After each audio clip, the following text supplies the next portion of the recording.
operators. Okay. Okay, thank you guys, also for the kind words at the beginning.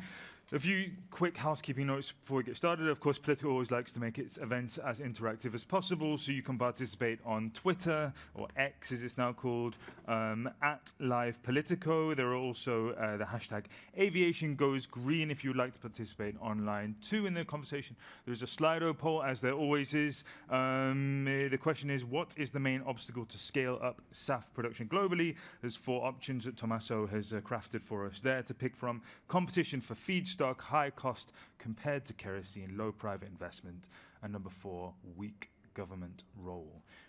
So I think that's pretty much it to get started. Now we can introduce the panel, right, for the coming conversation, Tommaso. So 4 speakers. First of all, Dr. Anna Aldani, Chief Scientist at the US Federal Aviation Administration, is joining us online. Hi, Anna, are you there? I think she's gonna, yeah, there she is, popping up magically. Hi. Can you hear me? Perfect. Then we have Anthony Henderson, Head of Low Carbon Fuel International and Trade at the UK Department for Transport. Hey, Anthony. Thanks for coming. Dorothy Reimeld, Vice President of Civil Aviation at the Aerospace Industries Association, is next up. Thank you. Welcome. And Steve Barrett is Regius Professor of Engineering at the University of Cambridge. Thank you too. I think we're very well represented here to have a conversation, a transatlantic conversation about this issue, and I'll hand over to Tommaso for the questions. Thank you, Josh. Well, as Josh mentioned, we might have some interruption due to jet exhibition ongoing. So please remind, we are in air show, so we might have this problem, and that's why I will ask you to be as concise as possible, but please feel free to come in every question as you want to interact. So one of the main limitations of SAF today is its availability. There's simply not enough SAF to meet the demand, but even if there were more, today's aircraft cannot fly on a fuel blend containing more than 50% of SAF. So let's break the ice with a quick technology question for all of you. At which edition of the Farnborough International Air Show do you expect visitors and exhibitors to be able to fly to the UK in an aircraft powered by 100% of SAF? 2030, 32, 34, what do you think? You started with the easy question, right? Well, clearly there's a mandate for carbon neutral growth by 2050. So mandates we have to take very seriously. But that said, maybe a little bit from a manufacturer's perspective that I represent is that the manufacturers are very committed to making progress in this area and to meeting the goal. And we're doing that through a number of ways. It's the new technologies, the new aircraft materials, new engines for our engine colleagues, and in a parallel effort with the exploration of how we advance SAF production more rapidly. So what is the prediction, for the in terms of 100%? Well, I'm going to say not later than 2050. Yeah, I would say as well. It depends what the question is. We are there with the aircraft. The UK government, with the support of Virgin Atlantic and other partners, delivered the world's first 100% transatlantic flight last year. So we can do it. We can run planes on 100% SAF. The technology's there. We don't need to change anything. If the question is, when will we have enough SAF to be flying 100%, that's more difficult, I guess. But yeah, no later than 2050 is a good answer. I'm going to steal that one. As soon as possible. I'll maybe be a little bolder on this because so I think some of the nuance, what Anthony was just referring to, that 100% SAF existing HEFA and a synthetic aromatic fuel that is currently trying to get approved under ASTM. And beyond that, we're also trying to get 100% SAF standard approved under ASTM. And I think they've both been working at that for a few years. So I'll be bolder and say 2027, we'll have it, be able to actually fly 100% SAF with an aromatic synthetic fuel. So just to be a little blunt, I think we can do it pretty quickly. Whether it's going to be there, that's a whole other question. But technically, I think we can get it done in ASTM. Unfortunately, 2027, there is no Farnborough Air Show, but maybe 2028. Fingers crossed, maybe. Over to you. No, I would just agree with that. I think we can move much faster, especially since we'll have, let's say 10% in the 2030s, and that's enough to fly some flights with 100% SAF. And I think we should do that to build confidence in the industry. Well, what I wanted to demonstrate with this question is that, in fact, there is so much complex issue that even a very simple technology question about the prediction hides a wide range of variables. And from the availability of the raw materials to government support and technological process, let's tackle each one of these. Stephen, I will start with you again. What is the problem with SAF when it comes to biomass availability? Are current feedstock requirements limiting SAF production? Yeah, I mean, biomass availability is a key thing. So essentially, we want to decarbonize aviation. So you could do that by taking biomass-derived sustainable aviation fuel. So you grow a plant or a crop that takes CO2 out of the atmosphere through photosynthesis, that creates the crop. You then convert that to the fuel, burn it, it re-releases the carbon. That's sort of probably the most cost-effective thing to do. The problem is that there's only so much land, and you don't want to affect food or other uses, and you don't want to compromise other uses of bioenergy. So there's obviously a limit on that. Now, you can also use wastes like agricultural waste or municipal solid waste, rubbish basically. That's limited too. So there are various limited pools that we can sustainably use. Now, there's many different projections. People can have lengthy debates over quite how much there is. But what probably is certain is that provided we all want a growing and sustainable aviation industry, at some point there won't be enough biomass, which means at some point you have to go to eSAF, the sustainable fuel created from green electricity, taking carbon directly from the atmosphere rather than using plants. So in the long term, that's probably inevitable. And I would also like to hear from Dorothy what the civil aviation industry is asking from regulators in Europe and the US to accelerate the adoption of SAF around the world. Is there anything that one country is doing that you would like to see replicated elsewhere? Well, I think, to the first part of your question, clearly, as I mentioned earlier, the industry is very focused on the efficiencies of aircraft and of the components of the aircraft. And those efficiencies are only created in partnership with governments. So by extension, I would suggest that the SAF production element is going to require the partnership between industry and government, and not just the aviation regulators. We're also talking about other parts of governments, the regulation of the agricultural businesses and electrics. So I think the short answer, and here's the background noise we were talking about, is it's the partnership between the regulations being developed and the industry. Is this partnership there, Anna? What do you think? Yeah, actually, I think it's there. At least, we see it in the US, the SAF Grand Challenge that was announced in 2021. That gave us the opportunity for, maybe not the first time we'd been working with the other agencies, but it was the first time where there was a concerted effort across the departments of transportation with the FAA, the Federal Aviation Administration, Department of Energy, and the Department of Agriculture, USDA, with additional support from the Environmental Protection Agency to really have this focused goal on both a near-term and long-term goal for domestic SAF production. So as Dorothy was saying, it requires multiple agencies, not just the aviation regulators, because we're now talking about an industry that spans many different sectors, and it requires everyone sort of putting their focus and understanding where the challenges are and how to address the barriers. And that's what we've been doing with the SAF Grand Challenge. It's really allowed us to have those new relationships across the agencies to work collaboratively, which I think has been really helpful. Thank you so much, Anna and Dorothy, for your replies, despite our experiences, what it means to be at the air show of Farnborough. This is actually a very adapt stage, let's say, for discussing these topics, including aircraft noise, indeed. So we were saying, I want to move to Anthony. I think another issue that we have now is that not every region in the world will have the same capacity to produce SAF because of the problems we were mentioning before in terms of availability of biomass. So right now the US is doing better than Europe on the production side. But at some point, the old continent may develop a new energy dependency from abroad. Is this a prospect that worries you at some point? No, not at all. I think, look, the UK would like to be a leader in sustainable aviation fuel development. That is an aspiration for the government set out this week with the announcement of the SAF mandate and the commitment to bring in legislation for a revenue certainty mechanism. You know, we're putting the framework in place to bring production to the UK.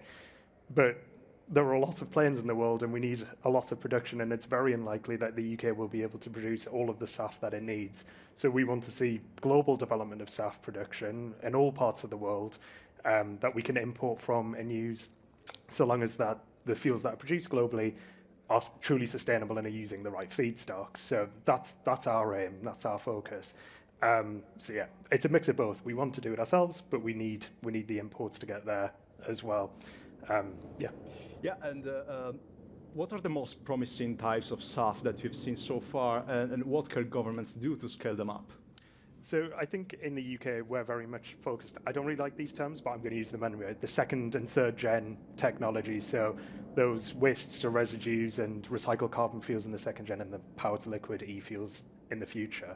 That's very much where we're focused, given the reasons you brought up with issues around biodiversity loss, deforestation, land use change that can come from crops, and actually on the used cooking oil side, you know, there's a greater and greater risk of fraud in the system as there's greater and greater demand. Actually, is that truly a used cooking oil? Has someone dipped a bit of chicken in and said that's used? Yeah, so you know, there's risk there. So I think how do you control that? How can you be sure that it's used cooking oil?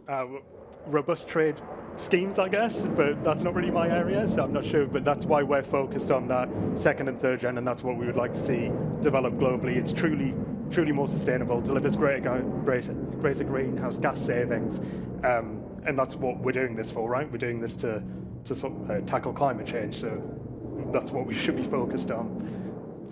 Thank you. And I also wanted to talk a bit about another issue, that is the money problem.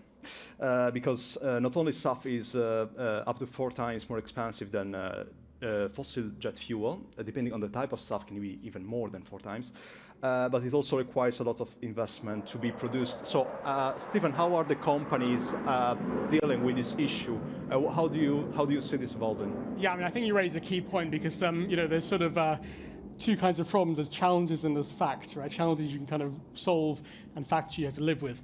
And it probably is a fact that that SAF is going to be more expensive than Jet A, than fossil fuel. There's sort of fundamental limits for that. You know, if you use biomass, there's a limited supply. It costs a certain amount to produce it. There's not much capacity to reduce the cost beyond a certain point. So it will get cheaper, but very unlikely to be cheaper or cost competitive with jet fuel. So, for example, most of the final fuel bill for a SAF is the feedstock, and we've been producing feedstock for millennia, right? So that's only going to get so much cheaper. So that means we're in a world where we have to live with, as a society, more expensive fuel. Now, that's not the end of days for aviation. Aviation has very robust demand to fluctuations in fuel price, and potentially the SAF fuel will not be hugely more expensive. But it does mean there needs to be mechanisms that might vary by region and country, that mean that there can be a level playing field where industry can, with certainty, invest in producing fuels, and airlines and suppliers know they can buy those fuels and will be able to sell them. So you need pretty robust mechanisms. Now, the civil servants perhaps can't speak as freely on this as I can, but you know, if you were to simplify it, America's gone for all carrots and Europe's gone for mostly sticks, and the UK is sort of trying a bit of both there with the revenue certainty mechanism. And now the carrots are very good to help initial investment, and you've seen a lot in the US recently. The challenge with what's in the US right now is that it's challenging in terms of its political and economic sustainability. So it's very expensive, and will it survive over multiple administrations, right? So it's sort of not got that long-term certainty. And if you want investors to put billions and billions of dollars into plants, they need to know there's a market there for 30 years for it to be a rational decision. Something like what the UK is working on, this revenue certainty mechanism, could be a way of doing that, where you have a stick which is, rather than short-term free money, it's long-term de-risking. So I think long-term de-risking is really the key component that we need to start seeing in these different schemes around the world to help investors make rational decisions. If I could, Tommaso, I think to add on to what you said, a key point to reiterate is that fuel prices have always fluctuated, whether for aircraft or look at what we're paying right now for automobiles. But I think something that makes it difficult for me to really understand where the price point would be is where is that culmination of the newer technologies, the continued efficiencies that are being developed in the air traffic systems, and the development, the ability to produce the fuel at scale. You know, I do believe it's going to become much more cost effective. But I can't say with any certainty. So maybe I'm not quite as convinced that we'll never get to a better parity.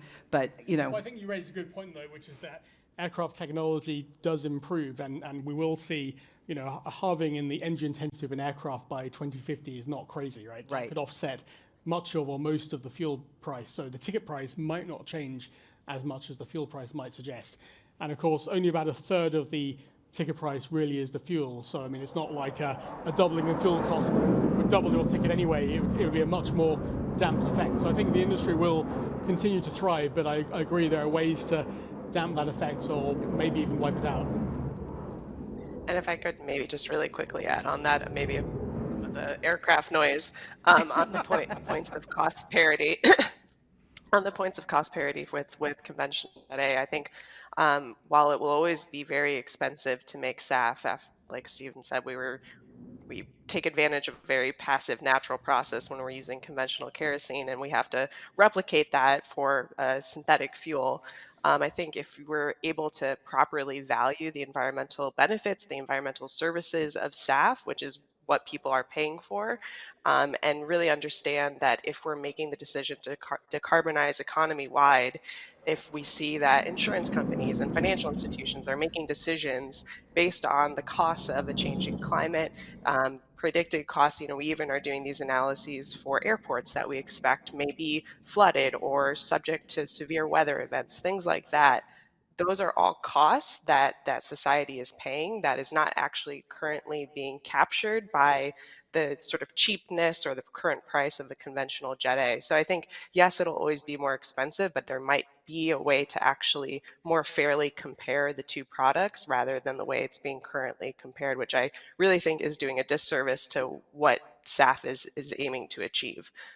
So just a little bit extra on the price point. You want to, yeah. No, so so just building on what Anna said, the Department for Transport runs a social survey every year, and evidence from that shows that consumers are willing to pay more for their flights if it shows that it's decarbonised. People genuinely care about this. They want, when they fly, they want to know they're doing it in the right way. So our evidence is showing that that's the case. And this is completely anecdotal, but we've been working with stakeholders a lot on things like book and claim models and the corporate demand for SAF. And actually it's very high because the other option is offsetting, and they don't trust the offsets. They don't trust the offsetting schemes, and they want to show to their shareholders and also their wider consumers that they are actually offsetting their Scope 3 emissions within the value chain. So actually, yes, it is more expensive, but I'm not sure it stops the demand for it at the moment. And then, of course, the faster and greater we scale the SAF production, hopefully we'd reach parity a bit quicker. Thanks, Alyssa. I just have a question for all of you on a more thematic question around where these fuels go, because this event is about using them in aviation, but there's also a similar debate in shipping, in the road transport arena too. Also, I guess, to a certain extent, military, which overlaps with air transport as well. I just wondered if you think enough work is being done at a governmental level to prioritize the order in which certain sectors get these fuels as they come on the market and as production capacity ramps up. Anybody want to take that first? Anthony, maybe government. I can take it to an extent. So there is actually lots of work across government happening on this, at least in the UK at the moment. So last year, the Department for what was Business and Energy, now DESNZ, Energy Security Net Zero, produced a biomass strategy, which Didn't quite prioritize across the economy, but indicated that prioritization would need to happen. So we're working across government to understand the implications of that and make sure that our policy development is aligned across government, and that when we introduce our SAF mandate, we're not inadvertently increasing emissions in another sector who may need those resources even more. And then I sit in the low carbon fuels team. We've also been considering that just within transport. So how do we, fairly distribute resources across maritime, aviation, road? Obviously, road, our view is it should electrify. It shouldn't require any of the biomass, but going forward. So I would say that is actively happening for us at the moment.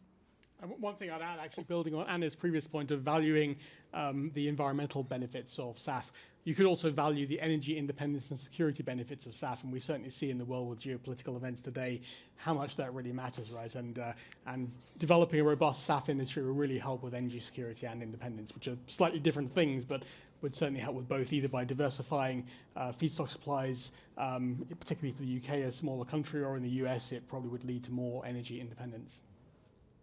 Yeah, and thanks, Stephen, for saying that, because that often gets sort of said, but it, I think, is only of increasing importance as we see globally. But on the where the fuels are going to be used across which sectors, I think it goes beyond fuels, and it's actually just energy and where energy goes across the sector. And I think a good example of this is, we know that eventually PTL, power to liquid, e-fuels will likely come into play. But as we currently are with the US grid, using renewable electricity, which if you're going to make PTL fuels, because it's so energy intensive, you really can't do it any other way. You don't want to use any conventional power production to make these types of fuels. Displacing the renewable electricity to make a low carbon liquid fuel versus actually just using that renewable electricity to decarbonize the grid, you're going to have a severe penalty. So you're going to have 3 times the carbon reduction benefit if you actually just decarbonize the grid and use it as electricity rather than diverting it to create a liquid fuel that then gets burned. As we all know, there's a lot of losses in combustion versus using it as electricity. So I think that's also part of the conversation of not only where do we use the biofuels and the liquid, sustainable fuels, but also where do we use the renewable electricity and how do we prioritize that? And that's going to be different, country by country, region by region. There's certain countries that have a lot of renewable electricity. They have a very clean grid, and they can maybe progress in a different manner than other countries. So I think that's an important thing to consider when you're talking. It's never, one size fits all. There's many different sizes as we look across the globe. And if I could add on to Anna, what you said, I think it's spot on. So it's not just prioritization among the different industries, if you will. I mean, it's almost like picking winners and losers when you have that kind of a conversation, because these are directly tied to countries' economic standing.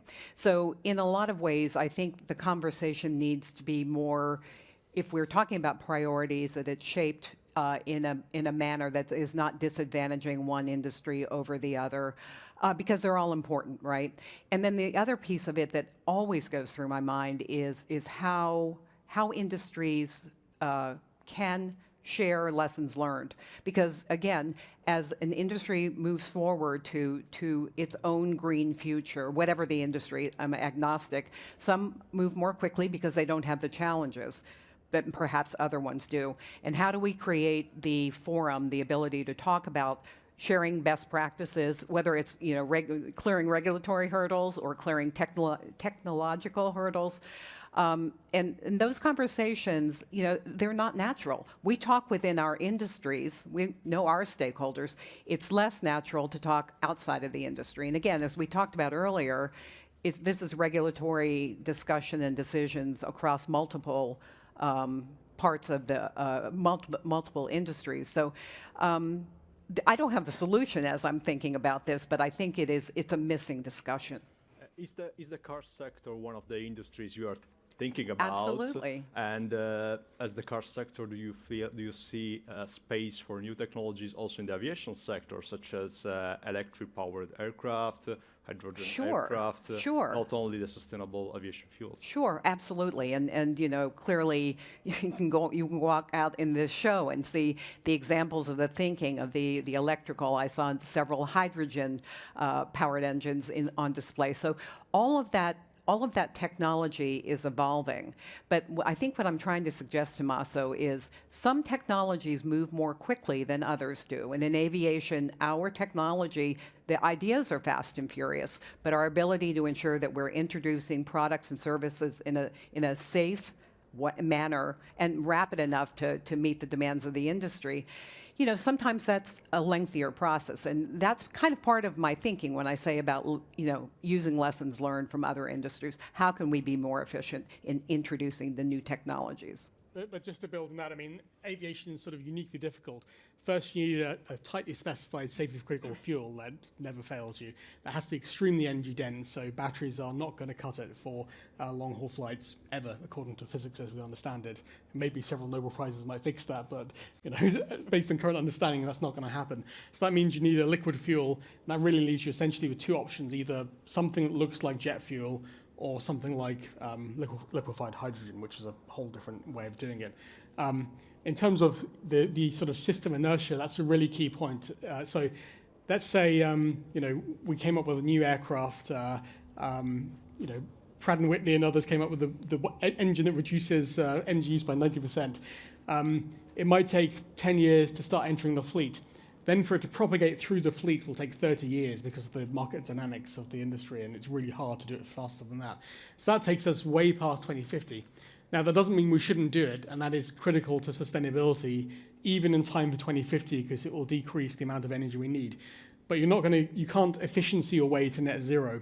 So SAF is really critical on this path to get us to net zero in time for 2050. And without SAF, there's no way to do it, essentially.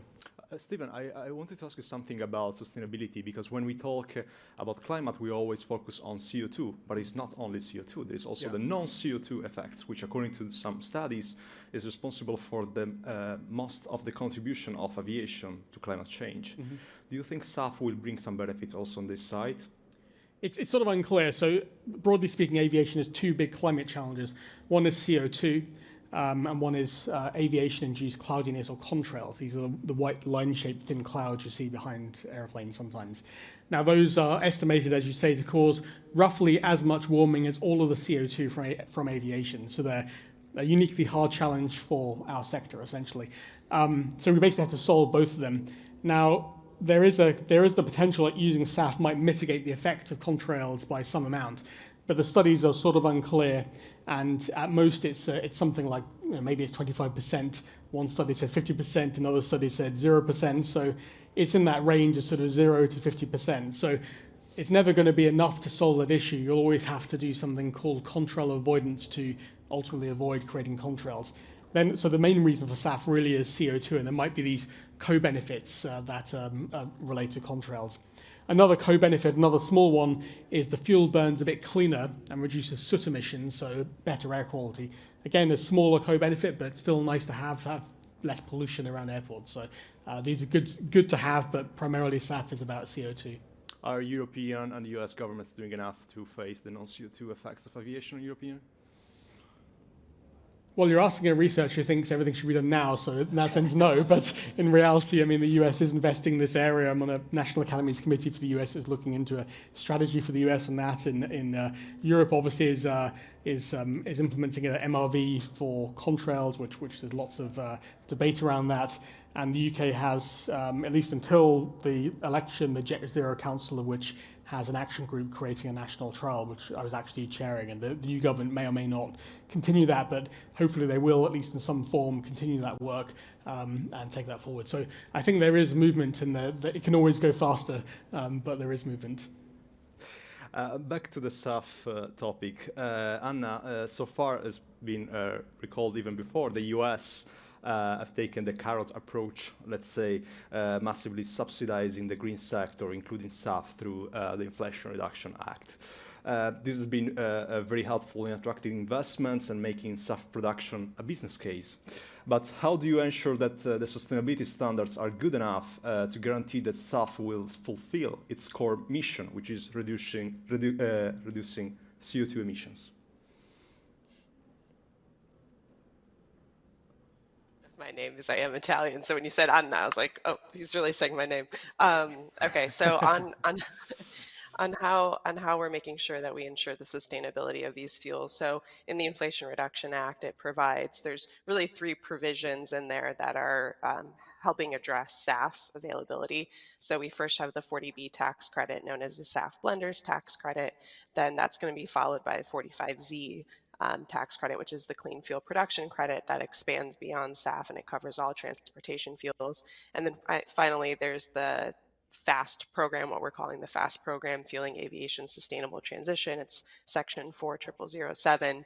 And that's really addressed at investing, providing funding for infrastructure that either produces, transport, stores, or blends SAF. And all of those require a minimum, I would say about 50%. 40B and the FAST program have 50%. 45Z has a slightly differently defined reduction, but we can say for ease of conversation, it's a 50% reduction. And that helps address some of the uncertainty that is around what is the true life cycle value of these fuels. And when I'm saying life cycle value, I mean the carbon intensity, the life cycle greenhouse gases that are emitted as part of producing these fuels compared to our conventional jet fuel baseline. And so we're asking for at least a 50% reduction so that we can reach those decarbonization goals. We know we need to go far beyond 50% if we want to get to fully net zero, but it's a way of incentivizing that those reductions are happening. And both the 40B and 45Z tax credits are actually performance-based. So for every additional percentage reduction, you get a higher tax credit benefit. In terms of how do you ensure that the sustainability requirements are being met, both of them reference the CORSIA program, so the Carbon Offsetting Reduction Scheme for International Aviation. It's part of ICAO, the International Civil Aviation Organization. I always try to spell out most of the acronyms I work with in case people aren't familiar with them. And in there, the methodologies and sustainability criteria are quite robust, and they cover a variety of requirements from water and land use to even labor and how employees and all of the different sort of social aspects of how these fuels are being produced. Yeah. And so as much as we can on domestic side, we try to align with those and ensure that the models we're using actually represent the reductions that are happening as these fuels are being produced. Yes, Apologies thank if you. that was lengthy. Yes, and just still on this subject, there are some regulatory differences between the EU and the US. We know that some feedstock that are allowed in the US are not allowed in the EU. Do you think at some point there will be a necessity for harmonization in the feedstock topic? I think as much as people want to harmonize, I mean, having harmony is a very appealing idea, but I think we have to recognize that there's going to be differences in both sort of political, cultural climates, but also resource availability. What works in one region of the world is not necessarily going to work in another, and we shouldn't make that assumption that it's going to be the same. The U.S., for better or worse, has a lot of waste. We also have a lot of biomass availability. I know Stephen was mentioning some of the restrictions there, and there are definitely limitations to how much biomass feedstock is available. The DOE actually did a recent update to their billion-ton study. So again, depending on the assumptions you make on whether technology is going to be able to use agricultural residues and all of these other types of waste, you can argue, yes, we'll have enough, and we won't impact the food projected and for food and feed that we'll need with a growing population. But I think where we can harmonize and align, that is great, but we should never seek that as the ultimate, that we've failed if these things are not perfectly aligned, because we're working, globally with regions of the world that have very different resource availability that we just have to acknowledge and accept and try and find compromise as best we can. And Anthony, what do you think about spaces for harmonization now that in the UK there is a new government? Do you see like more possibility to harmonize legislation with the EU and the US? And also, how about developing nations? Do you see also room for more projects in these countries to help in terms of SAF supply? Yeah, so I'm going to pick up, build on what Anna said. So each state can decide to use its resources how it wishes to do so. In the UK, so the government re-announced the SAF mandate on Monday this week. And for us, our feedstocks are waste and residue-derived biofuels, recycled carbon fuels, and the e-fuels, the power to liquid. No crops. At least on mandates, there is harmony between Tories and Labour. So, okay. I'm not going to comment on that.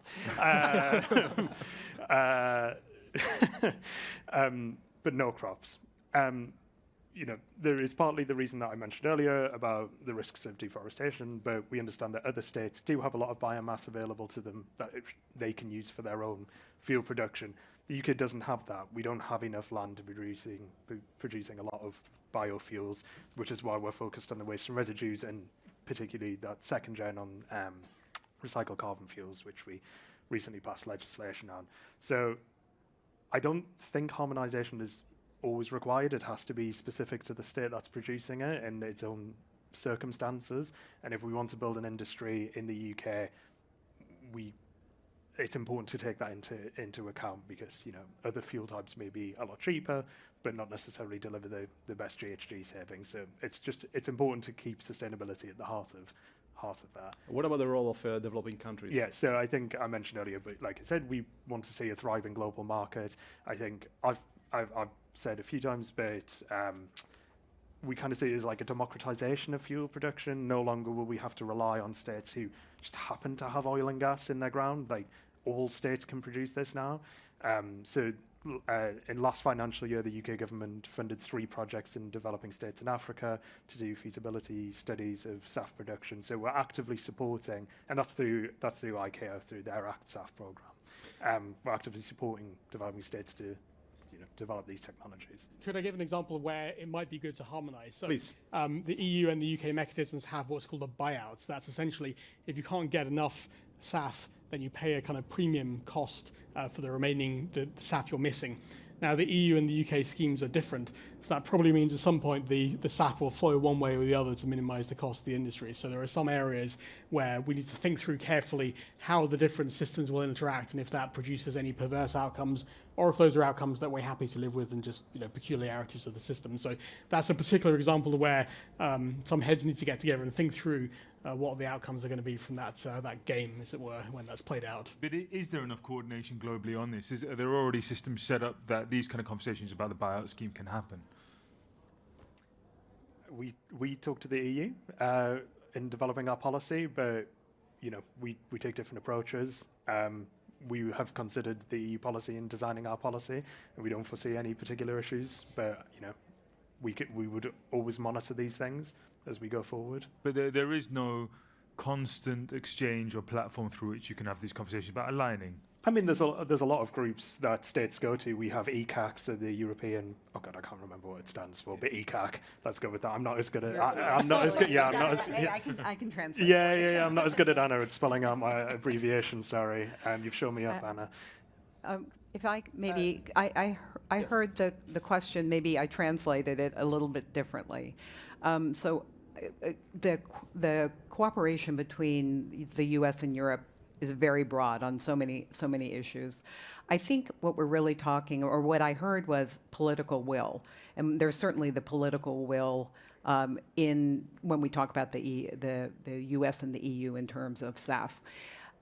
Your question was about developing countries. I think that's a very different conversation, because we cannot sit here and say with certainty that the political will exists broadly. And Anna can attest to this from the many, many years of discussions at ICAO on this.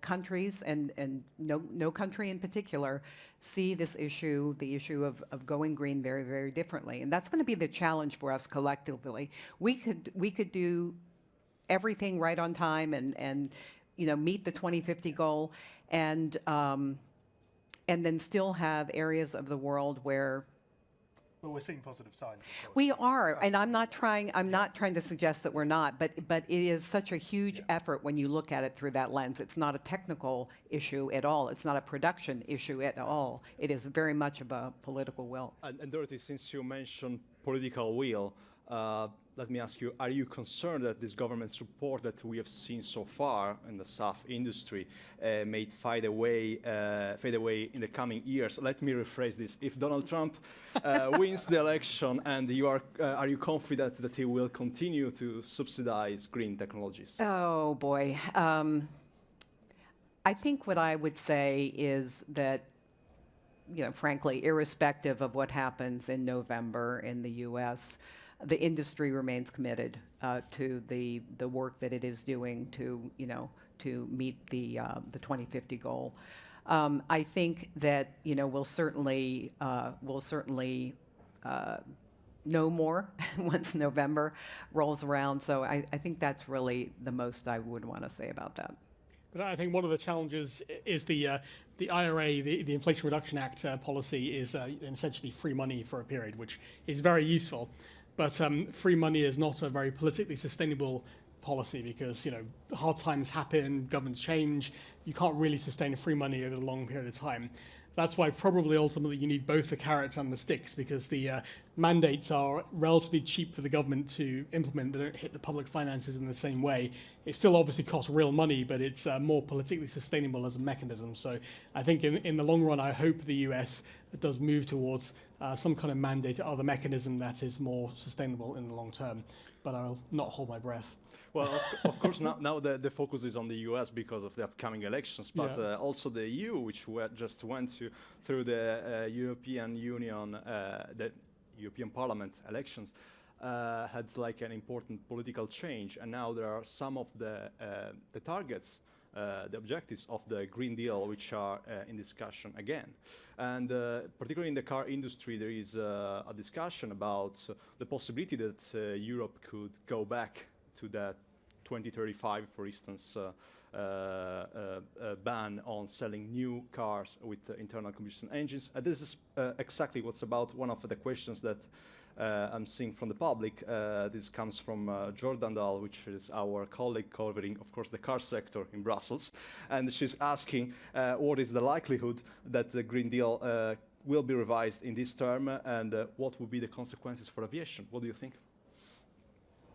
Anybody can take it.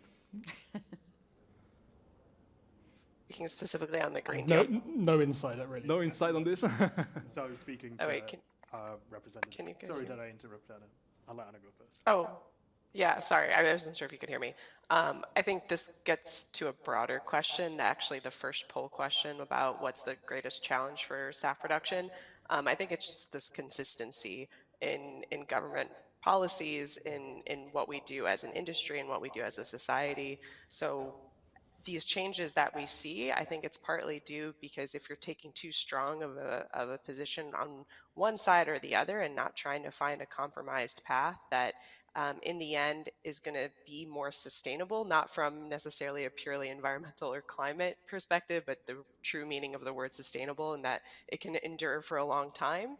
So we need to find policies, we need to find programs, we need to find efforts that have benefits, not just for one side, but that do have benefits that really meet the needs of a broad public and have that broad public support. And that's why you see in the U.S. we have the opportunity and the ability to use feedstocks, right? And because we recognize the importance of making sure that U.S. agriculture is part of the solution and that they find ways to decarbonize their production, and that's going to make, in the end, whatever we're doing, have a greater likelihood of being able to survive any sort of administration changes one way or the other, because there's going to be benefits on both sides. And so I think that's really important, whether it's Europe, the US, Asia, Middle East, Africa. You need to understand what does the population need across the scale, and I understand mandates do have a certain appeal. I think what we can see, depending again on the specific area that you're operating under, they might not be that mandatory if in the end there's going to be lawsuits or cases filed, or they just pay a penalty, are you actually decarbonizing aviation? So I think at a certain point when the industry is getting closer to maturity, mandates make sense. But in some of the earlier times, you need to create the environment where doing what we're saying is the right thing is the easy choice from an industry perspective. And since we are here at the air show, I also want to focus on the other technologies that we are seeing here around. And I want to ask you, is there anything you have seen that's kind of grab your attention, that you think this could be the next breakthrough in the aviation sector in terms of technology? Talking about electric, talking about hydrogen, talking about hybrid, also a mix of different engines. Is this something that you are looking at particularly? Well, I think there's a lot of exciting technologies that are on show. I mean, it's a pretty amazing industry when you think about it. You can get on a plane and show up halfway around the world with more safety than any other mode of transport. Right? It's sort of ridiculously capable, and it's still advancing incredibly. I think in terms of things that will really move the needle. I mean, every generation of aircraft and engines tends to improve fuel efficiency by 15% or so. That doesn't sound like it will transform overnight, but another 2 generations, that really is a big contribution towards reducing the fuel burn. So even though the the price per unit fuel will, let's say, double, if you're decreasing the fuel burn by something approaching half, then you really are making things more affordable in the long term as societies get richer. So it does look pretty positive in terms of a sort of transformative technology. A magic bullet electric aircraft. That doesn't really exist, right? The physics just doesn't really allow it. So it's really a long slog of breakthrough technologies, but there's no, Star Trek technology that we wave a wand and suddenly we have a long slog, baby steps toward a different operation. Maybe adding on to what you said, for anyone that's watched some of the flying displays and some of the aircraft that are up there, I can have a regular conversation sitting out on the deck, and that to me is phenomenal. It represents obviously such a quantum leap in the engine technology and the reduction of noise. So yeah, just maybe to complement what you said, I mean, I've walked a lot of the halls, and it's fun to see products that we read about, we hear about, we debate in forum and stuff, and see that it's a real thing. Now, back to your point, the real thing still has steps to go, whether it's through the certification process or even the design and production and installation. But it is encouraging to see just the breadth of new technology that is out there. I think one thing we need to keep an eye on long term related to SAF is hydrogen, because that's really the other option, right? And the basic reason why you'd consider hydrogen is that we discussed earlier how biomass-derived SAF at some point will run out. There's just not enough land, and we want aviation to grow. We want a more connected world, not less, for obvious reasons when we look around the world today. So we'll eventually run out of biomass-derived SAF. So then we need to go to eSAF. Now, making an electrofuel, which is a complex long-chain hydrocarbon, is pretty energy-intensive. So to give you the same energy on board an aircraft, you'd spend about a third less energy if you just made hydrogen, which is a really simple molecule you can much more easily make. So in the long run, it might end up being cheaper to make hydrogen for aviation than eSAF. But I think that's a much longer term thing, and there's many challenges to overcome in hydrogen, and we'd want it to be as safe as conventional fuel. And there's many hard learned lessons in aviation safety that might have to be relearned with hydrogen, that we don't want to take any chances there. But in the long term, there might well be a case for hydrogen that starts to make sense just from the economics. I give a much more boring answer than what has been given so far. I actually think not too boring, please. Yeah, not too boring, but I think airspace modernization is actually really interesting, and there was a few stands here talking about that. I mean, obviously it's not a radical new technology, but it's something we haven't done since like 1950. We're still using the same airspace-like rules. That's crazy. And if you look at the Virgin flight that we did last year, so obviously it was a test flight, but it was prioritized on its taxiing, its ascent to descent, and the level it flew at, much more direct route. It wasn't a crazy contribution to the carbon savings it generated. Most of it was from the south, but it wasn't nothing. And if you put that across every flight that's taking off from the UK, that's a huge amount of carbon that we could be saving. So yeah, maybe it's a future tech, but maybe it shouldn't be. It's maybe something we should be doing now. If only there was a department dedicated to transport, but yeah. And well, on that note, Yeah. we can tell. We discussed about many aspects of this issue. We discussed about the technology. We discussed about the availability. We discussed about the regulatory problems or regulatory perspective that we might have in the next few years. And Yeah. Over to me to close it out. We Why pride not? ourselves on punctuality here at Politico, so we're closing and we've got 3.5 minutes left. That's just enough time, I think, to thank our panelists. Also, and give you the results of the survey, the Slido survey, which we explained at the beginning, will be available to you all. The question was, what is the main obstacle to scale up SAF production globally? This was a topic we returned to during the debate. And of course, by far, the biggest response was for the high cost compared to kerosene. It was 47% of those that responded. So quite telling results to that survey. Yeah, any comments any of you want to make about it? I guess it always comes down to cost, right? I'm hoping weak government didn't go because of me. I know. I was like, well, at least it's not weak government.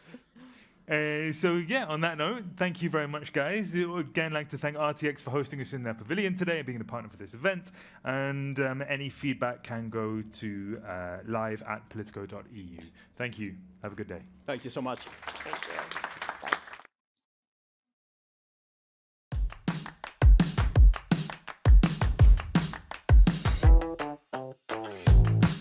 What I don't think you should do is have a financial system that is set up to extinguish risk. And we're number one for international debt issuance. So yes, I guess we are going to attract some crime, and we do work to get that crime out.